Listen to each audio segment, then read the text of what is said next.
हमारी लाइफ में जब भी कोई प्रॉब्लम आती है तो प्रॉब्लम एक्चुअल में उतनी कॉम्प्लिकेटेड नहीं होती जितना हम उसे सोच सोच के कॉम्प्लिकेटेड कर देते हैं। द थिंग इज़ कि जब भी मुसीबत आती है तो लेट इट बी ऑन भगवान श्री कृष्ण कि आप उसको प्रभु पे छोड़ दीजिए। और देखिए, रिज़ल्ट क्या आना है that is not in your hand, वो समय के साथ ही आएगा और रिज़ल्ट आने में समय लगता है। तो जब भी कोई मुसीबत आती है तो हमारी एक ह्यूमैनिटी, एक मैन मेड आदत होती है कि हम उसके बारे में इतना ज़्यादा सोचने लगते हैं, बहुत ज़्यादा उसके बारे में विचार करने लगते हैं, तो उससे वो प्रॉब्लम और कॉम्प्लिकेटेड हो जाती है। और जब एक्चुअल में रिज़ल्ट आता है तो वो उतना बुरा भी नहीं होता जितना हमने सोचा होता है।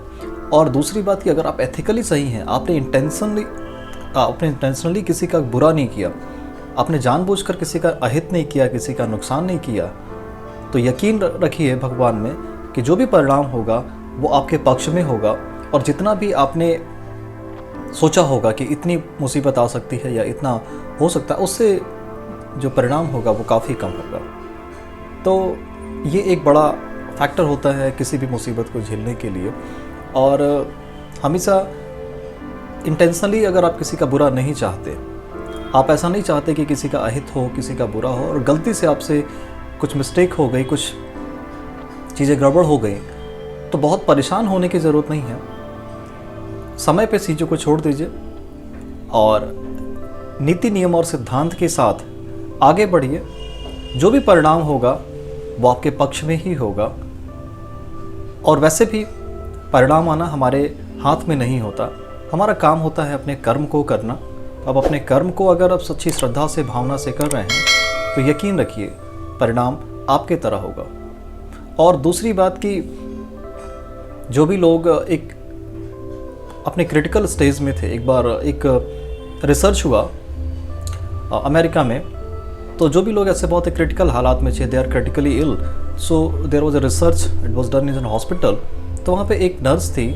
तो ऐसे जो लोग जो जीवन की अंतिम अवस्था में थे, मतलब जो कुछ दिनों में जिनकी जीवन लीला समाप्त होने वाली थी, उन पे एक सर्वे किया गया और उनसे एक फॉर्म भी फिल कराया गया। तो ऐसा देखा गया कि वो सभी लोग के अंदर जो कॉमन प्रॉब्लम थी, मतलब कि जिस बात का उनको रिग्रेट था कि मुझे इतना बड़ा जीवन मिला, 60-70 साल, 80 साल जो भी था, उसमें एक काम जो उनको करना चाहिए था और वो नहीं कर पाए, वो सारे रिसर्च में करीब थाउजेंड्स ऑफ लोगों में एक रिसर्च हुआ। और इस रिसर्च में कुछ कॉमन जो पॉइंट्स निकल कर के आए, वो पहला पॉइंट यही था कि मैंने गधों की तरह अपने पूरे जीवन काम क्यों किया, कि I have to spend more time with my family, friends, near and dear. मुझे ज़्यादा से ज़्यादा समय अपने परिवार, अपने बीवी बच्चे, अपने मित्र के साथ देना चाहिए था।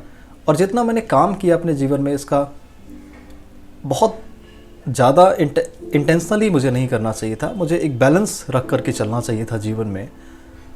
और तीसरा जो सबसे बड़ा रिग्रेट था वो ये था कि why I was live my life with the thinking of others people, कि लोग क्या सोचेंगे, लोग क्या कहेंगे।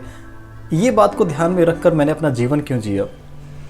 मुझे चीज़ों को अपने हिसाब से जीना चाहिए था, अपनी पसंद, अपनी हॉबीज़ के हिसाब से डिसीज़न लेने चाहिए था और वही काम करना चाहिए था जो मुझे पसंद था। मैंने दुनिया को सेटिस्फाई करने के लिए ऐसा क्यों किया कि जीवन भर मैं खुद को सेटिस्फाई नहीं कर पाया और लोगों के लिए मैं जीता रहा। तो ये 2-3 कुछ कॉमन रिजल्ट निकल कर आए सारे सर्वे में से। और ये हमारे साथ भी यही होता है जब हम लोग अपना जीवन जीते हैं। तो most of the people in our earth they are working as per the thoughts of other people, कि लोग कैसा सोचते हैं उसी के हिसाब से वो जीवन जीते हैं। तो ये वीडियो बनाने का पर्पज़ यही था कि आपको at the end of the time इस बात का रिग्रेट ना हो, तो चीज़ों को बैलेंस करके चलिए। सो बहुत बहुत धन्यवाद।